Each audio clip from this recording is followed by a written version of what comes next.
Through Project Up, Comcast is working to help build a future of unlimited possibilities. From connecting people to the internet to opening doors for the next generation of innovators, entrepreneurs, and storytellers, they are helping to create a future that benefits generations to come. Comcast is committing $1 billion to reach tens of millions of people with the skills, resources, and opportunities they need to succeed in a digital world. Project Up, building a future of unlimited possibilities. Learn more at comcast.com/projectup. This is Optimal Health Daily, episode 2129. 3 things you need to stop telling yourself if you want to lose weight, by ChaChanna Simpson, with tinybuddha.com. And I'm Dr. Neil, your very own personal narrator. Welcome to another edition of Optimal Health Daily. This is one of just a few podcasts in the world where blogs are read to you. And on this show, you get the added bonus of hearing my commentary at the end. Oh, and another bonus, on Fridays, I answer your questions. Now, to check out our other shows, just search for Optimal Living Daily wherever you're hearing this. But for now, let's get to today's post and start optimizing your life. 3 things you need to stop telling yourself if you want to lose weight, by ChaChanna Simpson, with tinybuddha.com. Quote, "Stop hating yourself for everything you aren't. Start loving yourself for everything that you are." Unknown. Picture it. You're out with friends having dinner.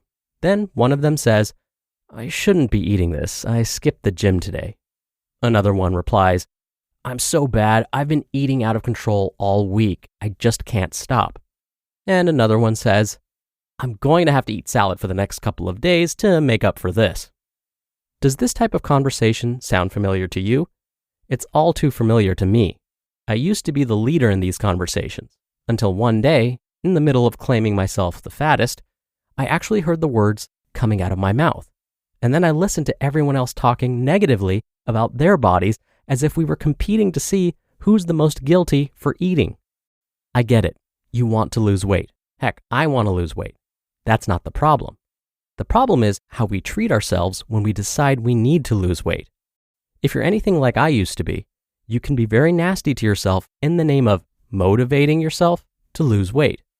Rather than giving you 3 tips on losing weight through diet and exercise, because I know you know what to do, you just don't want to do it all the time, I'm going to share with you the 3 statements that are getting in your way of losing weight and loving yourself. 1. There is something wrong with me. I always said this to myself when I could not stop reaching for sweets, even though my stomach was full, or I knew I only wanted it because I was bored. There had to be something wrong with me since I didn't have the willpower to just stop myself. Are you wondering what's wrong with you? Nothing. Stop bad-mouthing yourself when you're not able to work out or don't possess enough fortitude to adhere to your restrictive diet plan. In case you haven't noticed, berating yourself never has and never will work to motivate you on your weight loss goals. And as the saying goes, if you do what you've always done, you'll always get what you already got. Instead of trash-talking yourself to motivate yourself to lose weight, how about you take it easier on yourself? Yes, you had a donut for breakfast instead of your wheatgrass smoothie, or you didn't get to the gym today. So what? I now realize that when I slip up, I can always start anew, right where I am, and so can you. Because no matter how much you punish yourself, you can't feel badly enough to change what happened in the past. And let's face it hasn't worked so far. So what do you think is going to change if you continue to do that? 2. I need to wait until I lose the weight. For a long time, I was waiting to buy new clothes until the scale reached a certain number. My life was on hold until I felt I deserved or earned the right to do all the things I wanted to do. I recently chose to just accept the weight I am, and I bought clothes that make me look and feel good. I was tired of shoving myself into clothes that didn't fit, or waiting to lose weight to fit back into them. I know I was not alone in this thinking either. Friends, family members, and strangers say this to me all the time, that they are going to do something amazing, but they have to lose weight first, or they will be happy after they lose the weight. Stop waiting. You don't know how long it'll take you to lose the weight and keep it off. What if it takes you months or years? You don't deserve to wait that long for nice things. That's not what life is about. Instead of waiting that long, Celebrate the little wins along the way to encourage yourself to keep going. Take out the good dishes and serve meals on them. Buy a new outfit and feel great in it now. Go out on a date. Live. And 3, they are so beautiful. I'll never look like that. While looking at Facebook and Instagram, it's so easy for me to see celebrities or even strangers and wish I had the body they have. I'm sure you find yourself comparing your body, and that's not always a problem. The problem occurs when you start using someone else's body as a standard for how your body should look. That's not fair and is actually an insult to your body. You don't have the same physique as they do. You can't make your body look like theirs if that's not how your body frame is set up. If you are comparing yourself to someone who has an hourglass figure and you have more of a pear shape, there's just no way you're going to have the shape that they have. You're just setting yourself up for a huge disappointment. My celebrity standard was Beyoncé. I wanted to have the flat stomach and curves in all the right places, but after a few months, I realized I don't have the desire or dedication to do all the work it takes to look like that. That's part of her job, and it's certainly not my job to look like her. Eventually, I realized that what I really wanted was to tone up what I already had. That is more attainable. And now, I compare myself to how I was a few months ago and celebrate the small and steady progress I'm making. If you still want to compare, then start with where you are right now and compare your eating now to how it was before you started eating healthier. Don't go back 10 or 20 years ago and ogle and get upset because you weren't able to stay that size. You and your body have changed. It happens.